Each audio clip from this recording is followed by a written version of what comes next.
안녕하세요, 장코치님. 만나 뵙게 돼서 반갑습니다. 네, 안녕하세요. 반갑습니다.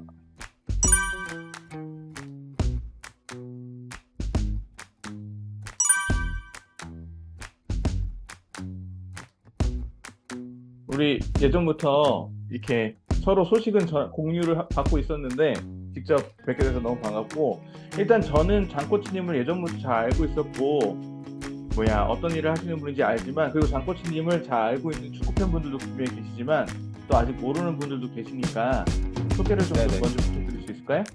네, 안녕하세요. 저는 장영훈이라고 하고요. 저는 아무래도 뭐 배경을 기본적인 걸 말씀을 드리자면 저는 코치고요. 그래서 저는 코치 생활을 이제 시작하게 된 계기가 스페인에 제가 코치 유학을 갔었습니다. 2014년에 이제 넘어가서 스페인에서도 이제 스페인 발렌시아에 있었거든요. 스페인 발렌시아에 있으면서 거기서 스페인 코치 라이센스를 취득을 했고, 당시 기준으로는 이제 레벨 1을 취득했는데 지금은 제가 이제 레벨 2까지 가지고 있어서 뭐 UEFA 라이센스로 하면 이제 UEFA A에 해당되는 라이센스를 가지고 있고요. 그 이후에 국내에 들어와서 뭐 다양한 스페인 코치들이랑 한국에서 되게 굉장히 다양한 카테고리에서 일을 했었습니다. 뭐 유소년에서부터 이제 프로팀 전남 드래곤즈까지도 있어 봤고, 그리고 뭐 최근 한 2, 3년 정도는 이제 해설위원으로도 어느 정도 참여를 하면서 뭐 분데스리가 해설이라든지 스페인 구강컵 해설이라든지, 네, 이렇게 조금 다양하게 활동을 해오고 있습니다. 그래서 지금 장코치님하고 제가 이제 오늘 이번에 영상 나가는 걸 계기로 앞으로 좀 더 다양한 영상들을, 다양한 주제를 한번 다뤄볼까 하고 생각하고 있고, 많은 분들이 좀 봐주시고 같이 의견 내주시면 좀 감사하겠고, 그다음에 지금 아까 소개해주신 부분 중에 이게 오늘 저희의 첫 번째 주제, 저희가 어제 바꿨지만 주제를 급하게 나온 네. 소식 때문에, 근데 저희 하나 공통점이 있는 게, 그 장코치님 발렌시아에서 어느 정도 지내셨나요? 저는 있었던 기간 한 1년 반 정도 있었습니다. 장코치님 발렌시아에서 1년 반 사셨군요. 네네네. 저도 발렌시아에서 1년 살았었거든요, 저도. 네. 그리고 장 코치님도 이강인 선수 그 발렌시아에서 지내는 동안에 이강인 선수를 좀 많이 가까이서 지켜보시지 않았었나요? 네, 그때가 이제 이강인 선수가 이제 강인이가 인판틸 카테고리였거든요. 한국으로 치면은 이제 중학교 카테고리인데, 네, 그때 이제 스페인 같은 경우 유소년 경기가도 다 홈 어웨이로 치러지거든요. 한국은 아무래도 중립구장에서 하는 경우가 많은데, 그러다 네, 보니까 저는 차가 당시에 없었어서 이제 가난한 유학생 신분이다 보니까, 그래서 지하철로 보통 경기를 좀 보러 다녔었는데, 그래서 네, 네. 강인이가 이제 유소년 경기인데 이제 주로 원정 경기인데 제가 지하철로 갈 수 있는 가까운 거리의 음. 팀과 경기를 하면은 이제 뭐 자주 보러 가고 그랬었습니다.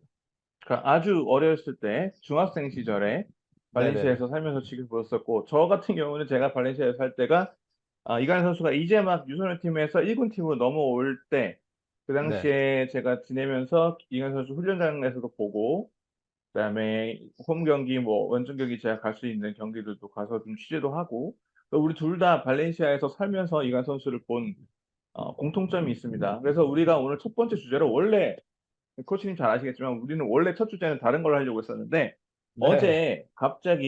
어제 이제 저도 이제 이력서를 여기저기서 이제 트위터나 유튜브에 올리고 했지만, 어제 좀 중요한 소식이 많이 나와서 이강인 선수가 사실 지금 현재 시점으로 PSG로 가는 게 거의 확실시 되고 있어요. 아직 물론 이적 시장은 오피셜이 나오기 전에 확실하다고 할 수는 없습니다. 왜 지금 다들 99.9%로 한 이유는 뭐냐면, 지금 이제 변수가 없으면 거의 확정적이다라고는 하는데, 이게 또 누가 갑자기 하이제킹이 될 수도 있는 거고, 그러니까 아직은 몰라요. 다만 아주 높은 확률로 PSG가 유력한 상황인데, 지금 우리 장 코치님이랑 저랑 둘 다 발렌시아에서 이건 선수를 직접 본 적이 있는, 경험이 있는 사람들로서 어, 이강인 선수가 PSG로 가는 것에 대해서 한번 다뤄보면 좋을 것 같아요. 그래서 일단 네. 그큰 그림에서 장 코치님 보시기에 이강인 선수가 PSG로 간다는 소식에 대해서 어떻게 생각하시나요? 저는 개인적으로는 약간의 아쉬움은 사실 있긴 합니다. 음, 아마 한국에 계신 대다수의 팬분들도 그러실 거예요. 왜냐면은 뭔가 제일 이적설이 많이 나왔던 팀이 뭐 스페인에서는 이제 아틀레티코 마드리드였고, 그다음에 뭐 프리미어리그 같은 경우에 아스톤 빌라 이제 우나이 에메리 감독이 있다 보니까 그쪽 얘기가 좀 자주 나왔었는데, 그래서 아무래도 전 세계적으로 봤을 때는 이제 프리미어리그의 인기가 확실히 압도적이잖아요. 지금 대세기 때문에 그런 관점에서 조금 더 약간 주목받는 리그에서 뛰는 걸 보고 싶어 하셨을 팬분들도 계실 거고, 저는 근데 약간은 관점이 달라서 제가 아무래도 스페인에 뭔가 이 배경을 두고 있다 보니까 이제 라리가 팀에 좀 더 큰 팀으로 갔으면 하는 음, 바람이었었는데 어쨌든 간 그런 관점에서는 약간은 뭔가 관심이 조금 덜한 리그왕이기 때문에 그런 부분은 사실 아쉬움이 있습니다. 근데 음, 이거는 어디까지나 뭔가 어떻게 보면 저도 이건 팬의 관점이니까 팬의 관점에서 봤을 때 아쉬운 거고 선수 개인의 커리어나 선수 개인이 이제 경기를 출장하는 부분에 있어서는 꽤 나쁘지 않은 선택이라고 저는 생각을 하거든요. 네, 이제 왜 그렇게 생각을 하냐면 다들 네, 아시다시피 지금 뭐 PSG 같은 경우가 약간은 그 이제 최전방 이 세 명 메시, 네, 음바페, 뭐 네이마르 이 세 명이 거의 약간 해체 수순에 가깝게 흘러가고 있잖아요. 뭐 메시 같은 경우에는 이미 이적이 정해졌고 음바페랑 네이마르의 경우에도 지금 나갈 게 거의 확실시 되는 상황이다 보니까 그렇다면은 결국에는 이 최전방에서 압도적인 이 무게 중심을 가지고 음, 있던 선수들이 나가고 그렇다면 어쨌든 감독이 공석이기는 하지만 싫든 좋든 아무래도 구단 전체적인 체계 자체가 선수단 자체가 개편이 될 수밖에 없는데 이제 뭐 이강인 선수 같은 경우에는 이적료로 봤을 때는 그렇게 PSG 입장에서는 엄청나게 값비싼 이적은 아니지만 기량으로 봤을 때나 선수의 특성으로 봤을 때는 이 세 선수가 가지고 있는 우리가 보통 이제 스페인어는 크락이라고 하잖아요. 네, 크랙이라고 네, 하는데 크랙 유형의 선수기 때문에 넘어가서 어느 정도 입지만 생긴다면은 향후 길게 봤을 때 PSG라는 클럽에서 그냥 뭐 어느 정도 경기에 출장하고 이런 게 아니고 공을 가지고 공격을 하는 과정에서 핵심적인 선수로 자리 잡을 수도 있다고 저는 생각을 하기 때문에 네, 그런 네. 관점에서 좀 긍정적이지 않나 생각을 합니다. 근데 지금 우리가 사실 사전에 얘기할 때도 이 얘기를 했지만 조금 하나 조심스러운 게 뭐냐면 감독이 지금 누가 네, 될지가 정해지지가 않은 다음 시즌 감독이 누구일지를 모르는 상황이기 때문에 사실 뭔가 아주 구체적인 분석을 하기 좀 어려워요. 왜냐면 감독이 네, 누군지를 알아야 감독 스타일에 맞춰서 가는 거니까. 그렇긴 한데 사실 지금 저도 PSG 얘기를 제가 처음 듣고 접하고 막 공유하면서 제가 생각했던 것 중에 하나가 지금 사실 발렌시아에 아니 발렌시아라고 말을 했네. 지금 PSG에 이강인 선수가 상당히 익숙한 선수들이 좀 있지 않나요? 네, 맞습니다. 그에 대해서 한번 이강인 말씀해 선수가 주시죠. 다들 잘 아시다시피 이제 발렌시아 유스 출신이잖아요. 그리고 유스 출신도 뭐 후배닐 이게 한국으로 치면 뭐 고등부 카테고리 때 넘어가서 뭐 프로 데뷔하고 이런 게 아니고 정말 초등학교 때부터 이제 칸칸이 밑에서부터 올라가서 프로 데뷔를 한 경우인데 이강인 선수는 사실상 거의 동일한 절차를 밟아서 프로 데뷔까지 한 선수들이 이제 두 명이나 있죠. 이제 네, 왼쪽 풀백으로 주로 나오는 후안 베르나치 있고 그다음에 이제 미드필더로 보통 나오는 이제 까를로스 솔레르까지 이제 두 명이 일단은 대기를 하고 있기 때문에 네, 선수의 이제 보통 우리가 얘기하는 적응이라는 관점이 있잖아요. 네, 적응이라는 게 봤을 때 뭐 언어적인 것도 있고 여러 문화적인 것도 있는데 네, 다들 아시다시피 거의 이제 스페인어는 이제 발렌시아노라고 하잖아요. 네, 발렌시아노라고 하는데 발렌시아노에 가까운 뭐 이강인 선수다 보니까 이런 선수가 이제 두 명이나 있는 것 그리고 네, 이건 또 약간 조금 뭐 외적인 얘기일 수도 있는데 이제 이강인 선수 에이전트가 이제 하비 가리도라는 에이전트가 있는데 이 네, 에이전트가 원래 지금은 개인적으로 나와서 이제 인테그랄이라고 또 회사를 에이전시를 제가 차린 걸로 알고 있거든요. 네, 근데 네, 그전에는 이제 인터스타라는 곳에 속해 있었는데 그 네, 인터스타에 속한 선수가 또 이제 후안 베르나시라는 선수입니다. 네, 그러다 네, 보니까 아무래도 뭐 이강인 선수가 유소년이었을 때부터 안면이 어느 정도 있을 수도 있고 그리고 이런 배경 자체가 아무래도 겹치는 게 굉장히 많다 보니까 네, 물론 뭐 두 선수가 또 이적을 할 수도 있겠죠. 근데 네, 일단은 현재까지 봐서는 음. 감독이 공석이기는 하지만 어쨌든 간 또 약간 선수단 구성에서는 플러스가 될 수 있는 배경도 또 존재한다고 얘기를 할 수 있지 않을까 싶네요. 근데 발렌시아 시절에 이제 아무튼 전 동료들인데 네. 둘이나 있고 그다음에 솔레르 같은 경우는 워낙 솔레르도 뭐 다재다능한 선수지만 아무튼 여러 가지 같이 실제로 뛰었던 선수들이 거기 있다는 게 되게 도움이 되지 않을까. 그건 하나의 플러스 요인이 아닐까라는 네. 생각이 들고 지금 사실 아까 말씀해 주셨다시피 지금 공격진, 그 공격진은 지금 뭐 음바페부터 시작해서 네이마르, 메시, 그 지금 공격진은 뭐 아까 거의 와해 수순을 밟고 있다고 말씀했는데 어떻게 될지 정확히 모르지만 큰 변화가 있을 걸로 생각이 돼서 이게 약간 예측하기 어려운 부분이긴 한데 지금 사실 지금 한국에서 팬분들이 걱정하기도 하고 어떻게 보면 좀 우려하는 부분 중에 하나가 이 미드필드 경쟁이 과연 괜찮은가. 그러니까 지금 뭐 베르나르도 실바가 올 수도 있다. 뭐 기존 네. 선수들도 있고 또 약간 이게 중원 경쟁이 괜찮겠냐 이런 것에 대해서 가장 지금 관심사가 높은데 그거에 대해서는 어떻게 생각하시나요? 일단은 말씀해 주셨던 것처럼 감독이 누구냐가 좀 중요할 것 같아요. 감독이 누구냐가 중요한 게 이제 단순히 뭐 감독의 개인적인 취향 이런 것도 음, 있지만 이제 감독이 저 같은 경우는 최근에 이제 트렌드를 보게 되면 특히 이제 프리미어리그 팀들에서 이제 활약하는 감독들의 약간 외국인 감독들이죠. 외국인 네, 감독들 중에 특히 이탈리아 감독들인데 감독들을 보게 되면은 크게 두 분류가 있습니다. 예를 들어서 과르디올라 같은 경우에는 시스템에는 크게 구애를 받지 않거든요. 그러니까 네네, 보통은 생각하시기를 이제 선수가 일방적으로 감독한테 적응을 해야 된다고 생각을 하시는 음, 경우가 많은데 사실은 과르디올라 같은 경우는 선수한테 적응하는 부분이 또 굉장히 이제 유연한 감독이거든요. 그러다 네네, 보니까 시스템엔 크게 구애를 안 받는데 네, 거꾸로 얘기하면은 시스템에 구애를 받는 감독도 있죠. 그리고 네네, 대표적인 게 뭐 국내에서는 굉장히 잘 인지를 하고 계실 감독이 이제 아무래도 이 토트넘이었을 당시에 이제 안토니오 콘테 같은 경우는 네네, 3-4-3, 3-5-2로 거의 완전히 딱 이제 닫혀 있는 감독이잖아요. 네네, 그러다 보니까 감독이 누구냐에 의해서 이제 말씀하셨던 그런 포지션 경쟁이라던가 이런 부분이 달라질 수가 있기 때문에 네네, 일단은 감독이 누가 오느냐가 중요하겠지만 저는 사실 좀 크게 걱정은 되지 않습니다. 그러니까 네네, 팬의 입장에서도 크게 걱정은 안 되고 코치의 입장에서도 크게 걱정은 안 되는 게 그 이유가 뭐냐면은 보통은 프로 선수가 되면은 이제 유럽 관점에서는 이제 보통 장점 극대화를 얘기를 하거든요. 그래서 네네, 물론 약점을 보완하는 과정도 필요하고 어느 정도 가져가야 되는 건 맞지만 근데 기본적으로 프로가 된 것 자체는 특정 부분에서 강점이 확실하게 있었기 때문에 프로가 된 것이고 그렇기 때문에 프로에서 경쟁력이라는 것은 결국에는 장점을 얼마만큼 살리냐인데 근데 네, 저도 이제 축구를 그래도 한 20년 좀 넘게 이렇게 뭐 물론 코치가 된 이후에 본 건 또한 10년 아직 안 됐지만 네네, 봤을 때 이렇게 쭉 돌아보게 되면은 그러니까 뭐 이강인 선수가 굳이 한국 선수여서 이제 뭔가 칭찬하고자 하는 것은 아니고 봤을 때 프로가 된 이후에 이 정도로 약점이 많이 보완된 선수가 저는 있나 싶더라고요. 최근에 이제 네네, 한번 생각을 해봤거든요.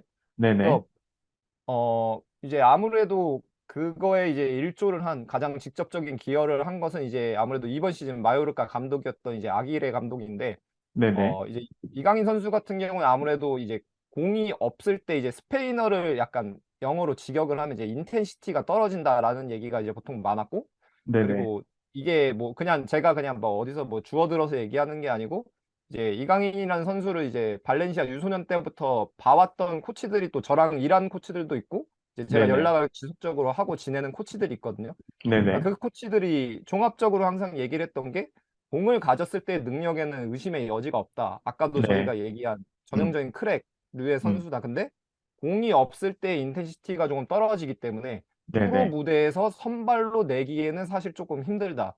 음, 왜냐면 결국에는 공격을 가졌을 때 1.5인분을 할 수 있다고 치더라도 네, 수비를 할 때 온전하게 1인분의 역할을 해줘야 되는데 그게 안 돼 버리면은 결국에는 실점을 내주면은 경기를 이길 수가 없잖아요.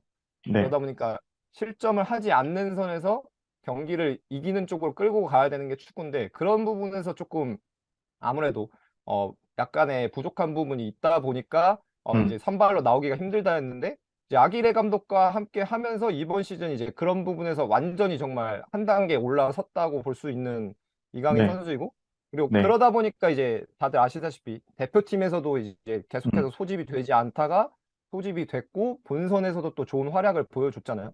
네, 그러다 보니까 종합적으로 봤을 때 뭐 미드필더 중앙 혹은 뭐 이선 중앙 아니면 뭐 음, 측면이 됐든 어디로 나오든가 어쨌든 간 저는 이제는 그냥 단순히 공을 가졌을 때뿐만이 아니고 종합적으로 봤을 때 조금 더 우리가 흔히 얘기하는 완성형 그 이제 육각형 있잖아요. 네네, 게임으로 하면서도 육각형이라고 얘기를 하는데 그런 음, 육각형의 선수에 가까워졌기 때문에 네. 저는 예, 음. 어디서 뛰든 간에 크게 이제 뭐 감독이 누가 와서 뭐 시스템이 변화가 올 수는 있지만 크게 걱정할 건 없지 않나 생각을 합니다.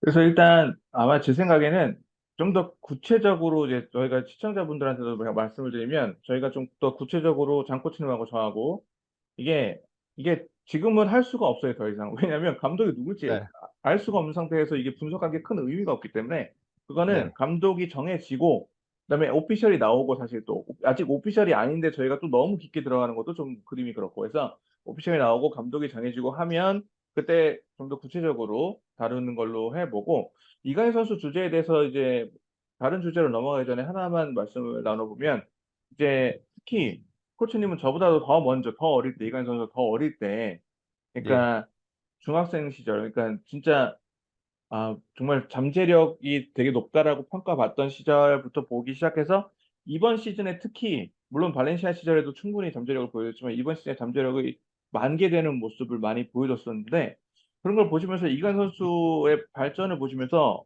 뭐 어떻게 생각하셨나요? 또 이 선수가 어디까지 더 갈 수 있을 것 같다라고 느꼈다거나 좀 네. 보시면서 아무래도 감회가 좀 새로우셨을 것 같아요. 일단은 그냥 저도 뭐 다른 분들이랑 크게 다를 거 없을 거니까 보면서 그냥 축구를 저도 어쨌든 간 좋아하는 사람이니까 아직도 직업이 되고 나서 좋아하는 사람이다 보니까 그냥 그 흔히 인터넷에 있는 볼 터치 하이라이트 영상 있잖아요. 근데 네네. 그런 것만 보더라도 일단 영상의 길이가 다른 선수에 비해서 굉장히 길잖아요.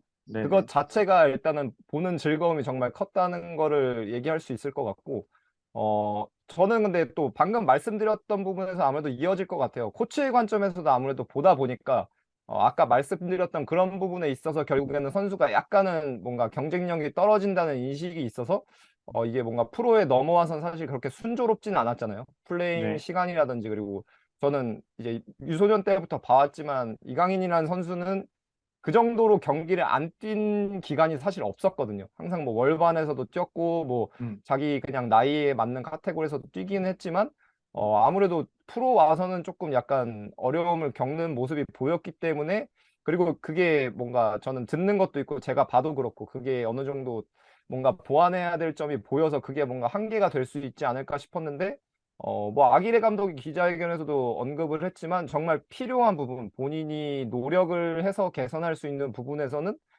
정말 그냥 단순히 재능뿐만이 아니고 노력이란 관점에서 온전하게 이제 노력을 해서 그거를 극복하고 이겨냈기 때문에 저는 또 아까 말씀드렸던 부분이랑 이제 이어지는 거거든요. 네네. 이어지는데 이 수비 상황에서 공이 없을 때 이제 인텐시티가 떨어진다는 게 보통 생각하셨을 때 뭔가 추상적이라서 와닿지 않는 분들도 계실 것 같아서 좀 네. 구체적으로 제가 이제 봤던 경기, 기억하고 있는 경기가 있어서 이제 찾아봤거든요. 이게 네네. 19-20 시즌이에요. 19-20 네. 시즌이고 이제 메스타야 홈에서 이제 헤타페랑 했던 경기인데 이때 이제 이강인 선수가 골도 넣었었습니다. 그래서 3대 1로 앞서고 있었을 거예요. 3대 1로 앞서고 있다가 근데 두 골을 결국엔 내리 먹혀서 홈에서 3대 3으로 비겼던 경기거든요. 근데 네네. 이때 마지막에 실점을 할 때 이제 이강인 선수가 어느 정도 좀 연관이 돼 있었고 그 연관이 돼 있다는 게 이제 그 수비 상황에서의 인텐시티가 떨어지는 모습이었는데 네. 보통은 이제 이날 경기 같은 경우는 이제 4-4-2 대 4-4-2였거든요. 네. 발렌시아도 4-4-2였고 헤타페 같은 경우도 4-4-2였는데 이런 식으로 4-4-2끼리 팀을 하게 되면 지금 이제 측면을 나눴을 때 그러니까 페널티 박스 폭 밖으로 봤을 때 이 사이드 채널은 보통은 이제 2대 2의 공간이 되게 됩니다. 그러니까 풀백 대 윙, 그리고 상대팀의 풀백 대 윙. 그래서 윙은 풀백을 맞고 또 풀백은 윙을 맞고 이런 식으로 2대 2로 이제 계속해서 구도가 펼쳐지게 되는데 이때 실점이 직접적으로 이뤄졌던 장면을 보시게 되면은 이제 왼쪽 풀백이 헤타페의 이제 오른쪽 윙을 막았고 그리고 헤타페의 오른쪽 풀백이 이제 보통 우리가 얘기하는 언더랩이죠. 네. 풀백의 등 뒤로 이제 이동을 하는 상황이었거든요.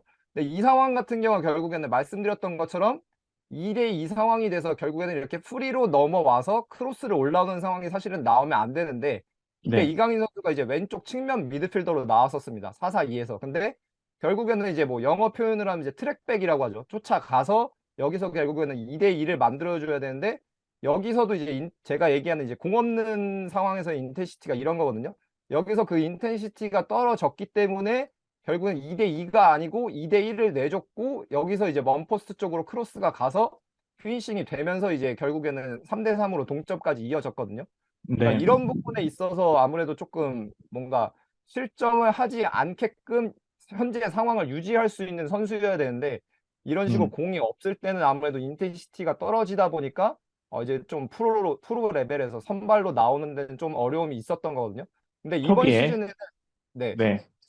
이게 네네. 조금 1라운드였어요. 1라운드부터 이제 완전히 반전된 모습을 조금 보였고 저는 그걸 네. 보고 사실 조금 놀랬었거든요. 네, 그 네네. 장면까지 이제 한번 보실게요. 보통은 인텐시티라고 말씀을 드리면은 네. 약간 그 이렇게 헉헉거리는 거 있잖아요. 약간 네네. 육체적으로만 신체적으로만 이제 에너지를 쓰는 거를 생각하시는 분들이 많은데 네네. 방금 보셨던 것처럼 약간 이제 정신적인 집중도도 포함이 됩니다. 그래서 네네.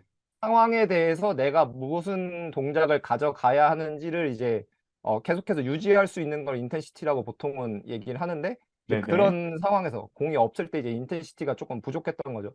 네. 근데 네, 지금 이제 이게 1라운드거든요, 이번 시즌. 이제 지금 네. 끝난 시즌의 1라운드 상황이고 1라운드가 이제 마요르카가 아틀레틱 원정이었어요. 네네. 원정이었고 이 경기에서 이제 마요르카는 거의 시스템으로 보면 이제 5-4-1 형태로 있었죠.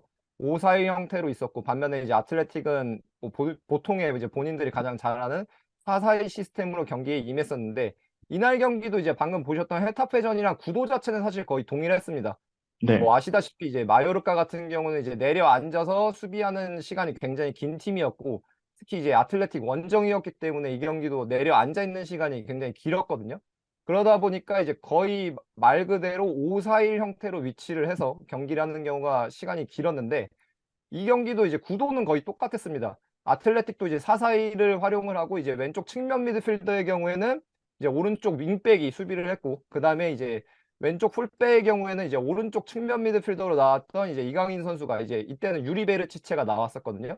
그래서 네. 계속해서 수비를 하는 상황이 벌어졌는데 지금 보시는 것처럼 공이 없는 상황에서도 이제 유리 베르치체를 완전히 인지하고 이날 경기에서 거의 찬스를 내주질 않았습니다.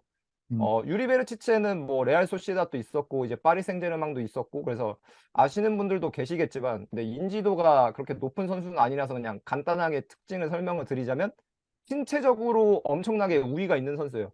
그러니까 뭐 네. 엄청 덩치가 큰 게 아니고 이제 축구에서 필요한 신체적 능력 그러니까 순간적인 파워 공간이 지금처럼 열렸을 때 공간으로 전진할 수 있는 이 스피드라는 관점에서 굉장히 우위가 있는 선수인데 이런 선수를 상대로 해서 이제 이 2대2 상황이 계속해서 왔는데 거의 찬스를 내주지 않고 완전히 틀어막는 모습을 보여줬거든요.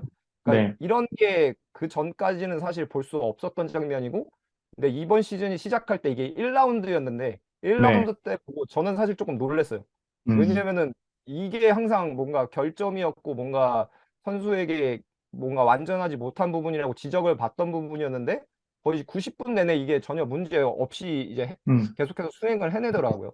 네. 그래서 이런 부분이 아무래도 있다 보니까 크게 이제 걱정은 되지 않는다. 이제 이렇게 음. 얘기를 할 수 있을 것 같습니다. 이게 이강인 선수가 이게 지금 되게 좋은 포인트를 잘 잡아주신 게 뭐냐면 사실 이번 시즌에 이강인 선수가 엄청 크게 발전했다라고 할 때 물론 우리는 예전부터 이강인 선수를 잘 지켜보던 사람들은 이런 부분도 캐치하고 하겠지만 네, 사실은 왜 겉으로 드러나는 가장 중요한 기록들이나 지표는 사실 골이나 어시스트잖아요. 그래서 네, 골이나 어시스트적인 측면에서 이강인 선수가 재능이 만개해서 아, 잘할 것 같다라는 그런 얘기들을 많이 하는데 사실 지금 오늘 짚어주신 부분은 골이나 어시스트적인 측면이 아니고 네, 수비 가담하는, 그죠? 수비 가담하는 데 있어서의 어떤 강도나 집중력 이런 부분도 아주 많이 좋아졌기 때문에 이런 부분들까지 이제 이강인 선수가 전부 다 많이 좋아졌기 때문에 우리가 파리 생제르맹에 지금 뭐 어떤 감독이 와서 또 그다음에 어떤 다른 선수들이 올지 모르기 때문에 100% 말할 수는 없지만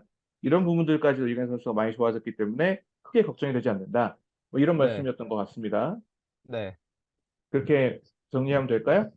예, 예, 예, 좋은 말씀 감사하고 아까 말씀드렸다시피 저희가 이제 이거를 기본으로 오늘 여기까지 이제 이강인 선수에 대해서 여기까지 이거를 기본으로 해서 나중에 감독이 정해지고 오피셜이 나오면 그때 좀 더 구체적으로 전망에 한번 다뤄보는 걸로 하면 좋을 것 같습니다.